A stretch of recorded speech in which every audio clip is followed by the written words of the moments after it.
Assalamualaikum warahmatullahi wabarakatuh. Hai semua, perkenalkan nama saya Ela Fasari, NIM 20111401118 dari kelas Perbankan Syariah 3D. Baiklah, di sini saya akan menjelaskan sejarah pemikiran ekonomi Islam, yaitu tokoh Khalifah Utsman bin Affan. Utsman bin Affan bernama lengkap Utsman bin Affan bin Al-As bin Umayyah bin Abdul Syams bin Abd Manaf. Beliau lahir pada tahun 579 Masehi di Taif dari golongan Bani Umayyah. Ayahnya bernama Affan dan ibunya bernama Arwah binti Quris bin Rabi'ah.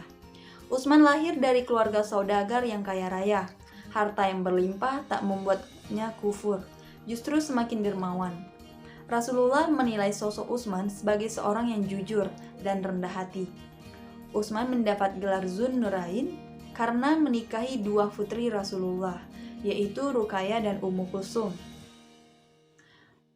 Utsman menjadi seorang muslim saat bermigrasi ke Abyssinia dan Madinah.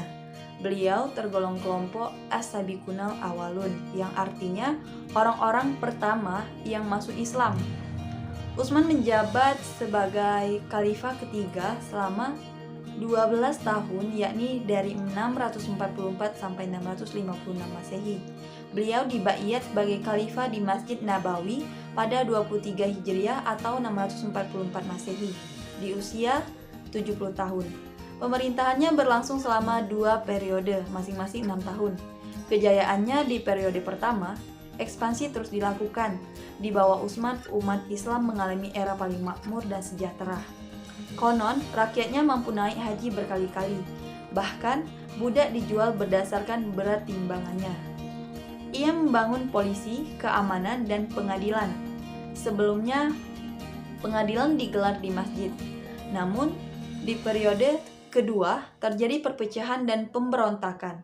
Utsman diprotes karena jabatan-jabatan strategis di pemerintahan diberikan kepada keluarganya dari Bani Umayyah. Pada tahun 35 Hijriah atau 655 Masehi, sekitar 1.500 orang datang ke Madinah untuk memprotes kebijakan Utsman ini. Karena tak ditanggapi, protes berubah menjadi pemberontakan. Akibatnya, rumah Utsman dikepung dan ia didesak mundur sebagai khalifah. Seorang pemberontak bernama Al-Ghafiqi berhasil masuk lewat Astap dan membunuh Utsman. Utsman pun wafat di usia 82 tahun pada 20 Mei 656 Masehi. Yang kedua, prestasi Utsman bin Affan dalam perkembangan Islam. Yang pertama, kodifikasi Mushaf Al-Quran. Pada masa pemerintahan Khalifah Utsman bin Affan, wilayah Islam sudah sangat luas. Hal ini menimbulkan kekhawatiran akan terjadinya perbedaan pembelajaran Al-Quran di beberapa pelosok wilayah. Perbedaan itu meliputi susunan surahnya atau lafal atau dialeknya. Beliau membentuk sebuah panitia penyusunan Al-Quran. Panitia ini diketuai oleh Zaid bin Sabit, anggotanya Abdullah bin Zubair dan Abdurrahman bin Haris. Tugas yang dilaksanakan adalah menyalin ulang ayat-ayat Al-Quran dalam sebuah buku yang disebut Mushaf.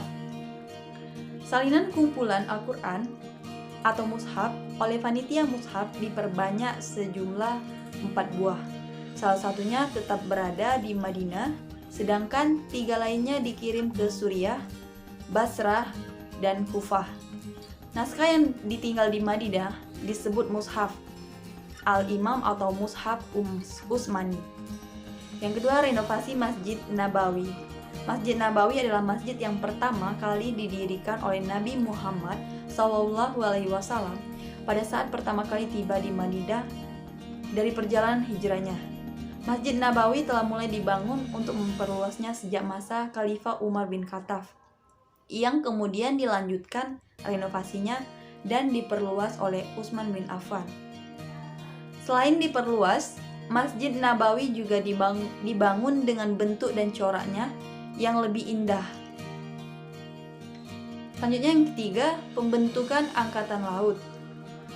Pada masa kekhalifahan Utsman bin Affan, wilayah Islam sudah mencapai Afrika, Siprus, hingga Konstantinopel. Muawiyah saat itu menjabat gubernur Suriah, mengusulkan dibentuknya angkatan laut. Usul itu disambut dengan baik oleh Utsman bin Affan.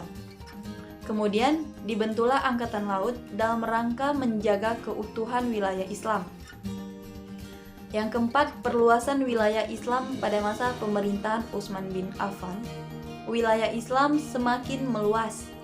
Wilayah perluasan di masa Khalifah Utsman bin Affan, di antaranya yang pertama perluasan ke Khurasan di bawah pimpinan Sa'ad bin As dan Hudzaifah bin Yaman.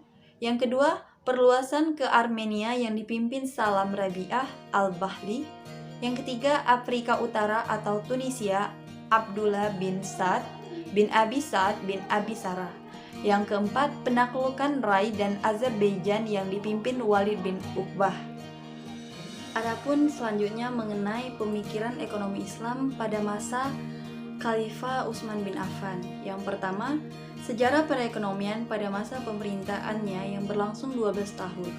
Khalifah Utsman bin Affan berhasil melakukan ekspansi kewilayahan Armenia, Tunisia, Siprus, Rhodes dan bagian tersisa dari Persia, Transoksania dan Tabristan. Ia juga berhasil menumpas pemberontakan di daerah Khurasan dan Iskandaria. Suatu kesuksesan besar bagi kekhalifahan Utsman bin Affan adalah selesainya proyek kodifikasi ayat-ayat Al-Quran yang kemudian menjadi cikal bakal mushaf Al-Quran seperti yang kita lihat saat ini. 2. Tradisi perekonomian Khalifah Utsman bin Affan mengambil suatu langkah kebijakan tidak mengambil upah dari kantornya. Dalam hal ini, beliau meringankan beban pemerintahan dalam hal-hal serius, bahkan menyimpan uangnya di bendahara negara. Sikap itu membuat kesalahpahaman terhadap bendahara Baitul Mal, yaitu Abdullah bin Arqam. 3. Praktek perekonomian kebijakan ekonomi pada masa pemerintahan Khalifah Utsman adalah mengembangkan sumber daya alam dan sumber daya manusia. Seperti yang pertama pembuatan saluran air, yang kedua pembangunan jalan, yang ketiga pembentukan organisasi kepolisian yang permanen untuk mengamankan jalur perdagangan. Yang keempat membangun armada laut seperti supremasi kelautan di wilayah Mediterania.